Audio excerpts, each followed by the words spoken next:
you go. Now you see me? Now you don't. I can So you have to make a big noise to get him to come out. Give it up for Alex Jones, please.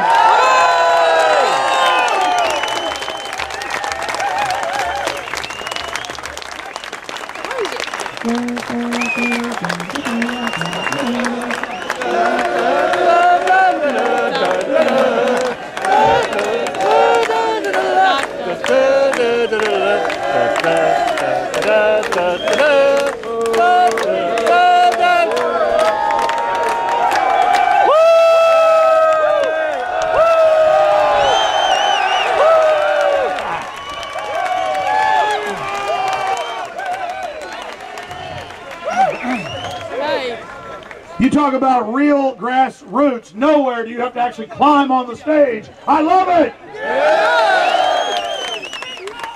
And that's how you can just see the incredible humanity that is here. And I want to salute every single man, woman, and child that have traveled here from all over jolly old England and the rest of the world. I salute you! This is so historic what is happening right now, and I want to start getting into that here in just a moment.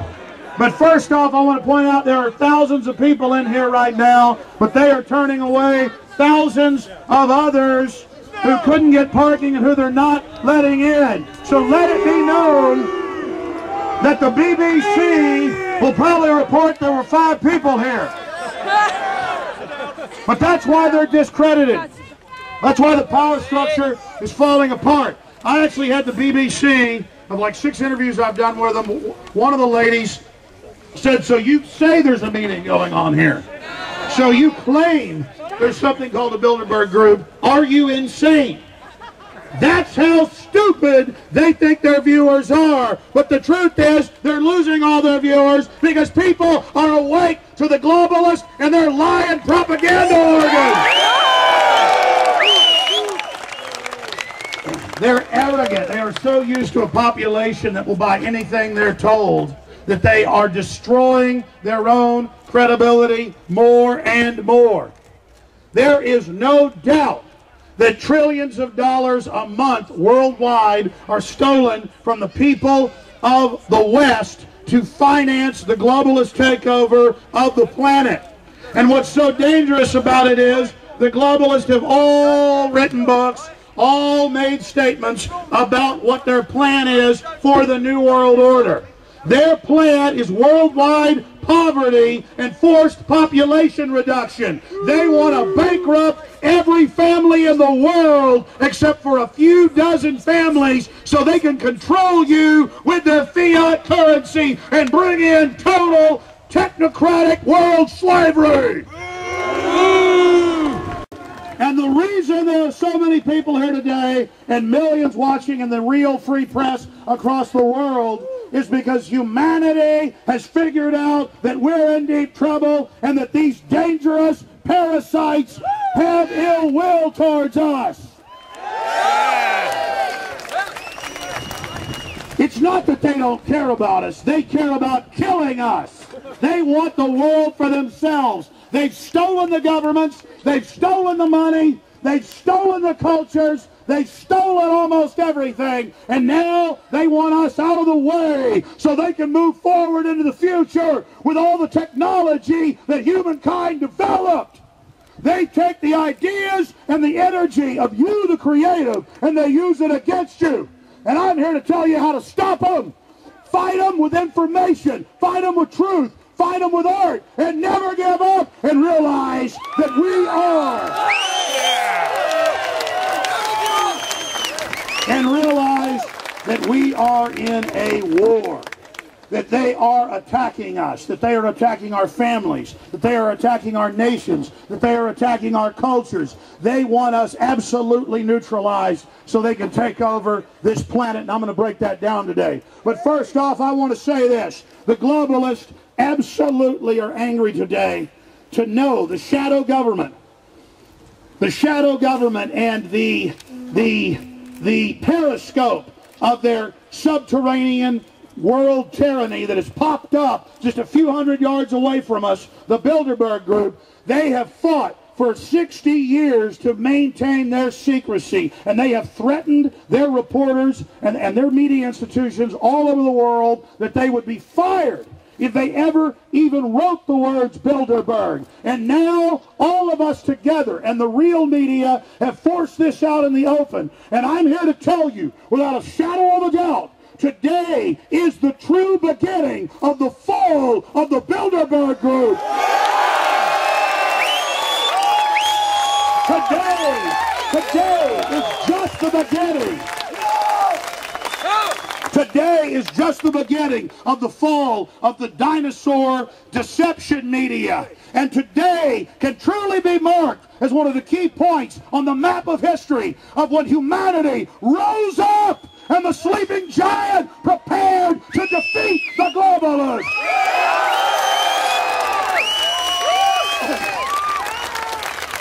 No one can deny, and you know it in your gut, you know it in your spirit, you know it in your mind, that this is a historical day. And for all of you that ran the gauntlet to get here and spent money you didn't have and slept in ditches, to all of you, you are part of history, and I salute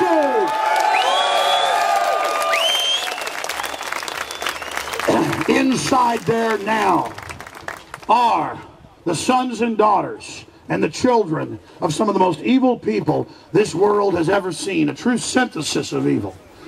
But out here is a true synthesis of free humanity facing them. And they are watching us now on the live video streams that are at Infowars.com and other sites. They are watching the streams at DavidIke.com and WeAreChange.org. They are watching those streams, and they will be watching these videos next week and next month, because they know that this signifies the beginning of the end of their tyranny. The free people of Earth, unified against the transhumanist globalists, will shake off these Lilliputians like the small demonic creatures they are.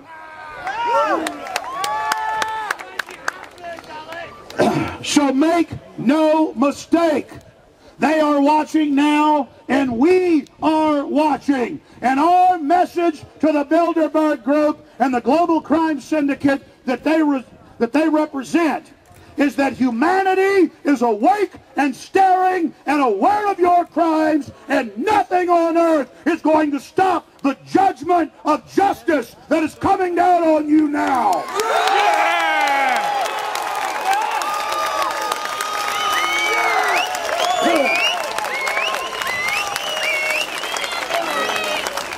Now, I'm going to get into some pretty scary points here in a moment, but it's in facing these terrible truths that we have a chance to turn the tide.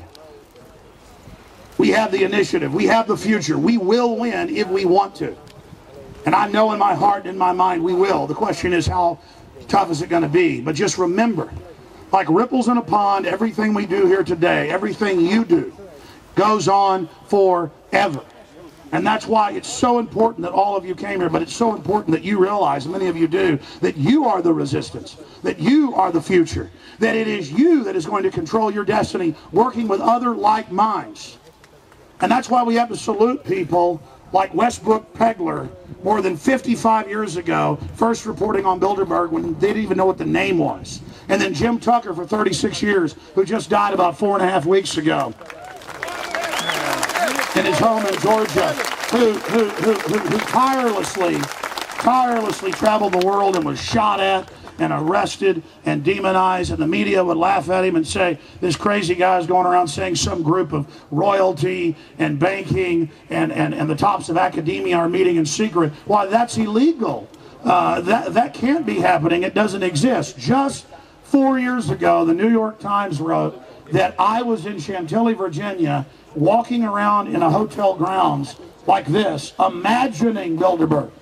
This is while there were helicopters, police, four-wheelers, Marines, Secret Service aiming MP5 submachine guns at us, and the New York Times thought the American people were such stupid scum that they told him it didn't exist. And by the way, the New York Times is a shadow of its former self, and so are all the other globalist organs, because the people know that they're being lied to, thanks to the truth tellers and the trailblazers that came before us. So we salute Jim Tucker. Your work will live on forever.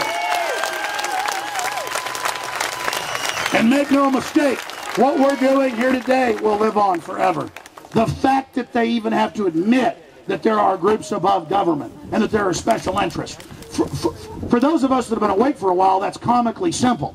But for a lot of people, if they admit that's going on, then they've got to get up off their butts. Then they've got to investigate. Then they've got to find out what's happening with the austerity. They've got to find out how their tax money is going to people that control trillions of dollars and are worth hundreds of billions of dollars. Then they've got to discover from that area, that entrance of the rabbit hole, what comes next. And that's why it's the beginning of the end of these people, if we want it. Because they are committed to their program of austerity and world poverty and war and tyranny as a tool of control. And it's their dark, wicked nature. They enjoy it. They've written books about it. They think you're too stupid and won't even read what they've said, what they've done. The White House science czar writes 1,100-page books like Eco-Science, bragging about spiking your water with sterilants and carcinogens. It's funny to them. They think you're too stupid to even understand it's going on. So if they tell you it doesn't exist, you'll just shut up and go away. But we're not going away. And once you realize that they're playing a mind game, and once you realize it's a hoax, and you go through that, there's no putting the genie of liberty back in the bottle. Again, it is over for the globalists, one way or another. Yeah! Right on! Now, I showed this on my TV/radio show yesterday when David Icke was in studio with me, and I held up the London Independent from Thursday. And the cover was 40% of people in the UK, 40% will have cancer by 2020. 40% of the people that live here will have cancer by then. They showed the graph and the statistics. It's actually going to be far worse than that. And there's no discussion of why are the pediatric cancers in the U.S., England, and other areas up thousands of percentile points. Why do we lead the world in breast cancer? Thousands of percentage points above Latin America and other countries. And the list just goes on and on and on. And then you go research what the Rockefellers were into in the 20s, 30s, 40s, 50s, 60s, 70s. And then you discover all the major university studies and the whole plan that they have been putting cancer viruses. That's why there's hundreds of new bizarre cancers that never existed. That's why 50 years ago, I've talked to medical doctors, 30 years ago, doctors would fly across the country to see a child with cancer. Now I can walk out my front door and see children with cancer playing in the playground anytime I go there, with their chemotherapy, roach poison injectors hooked up to them, with their parents in sorrow knowing they're going to die and not going to make it. And these are the eugenicists on record. The leadership of Bilderberg are literally putting cancer viruses in your children's vaccines. They are putting hydrofluorosilicic acid, major Harvard studies, they have known forever that massively increases cancer, massively increases IQ reduction, and that's because these people are not Nazis. These people made the Nazis. You understand that? The Nazis were kind of like in a mafia family, one of the other capos that got in the way. A group they actually told, you're going to be given the power to take over the world and set up a European Union, Adolf, and Britain's going to join you in the peace treaty we have with you. And then we're going to take the world over together. And Edward VIII and all the rest of this. The King of England was an admitted Nazi. In Germany, when the war started, they double-crossed even the royal family, who thought they were going to be the heads of a new fascist, white supremacist order worldwide. That's the incredible information that's mainline history, but you will not see it on the History Channel. And I was here just a few days ago with a European Union member of Parliament, Mr. Batten, And there he was in German quoting the 1938 Nazi German plan for the unified steel agreement and then free trade agreement that would be used to covertly set up a European Union to implode all the sovereignty of the countries that they had not invaded by force and taken over at the end of World War II.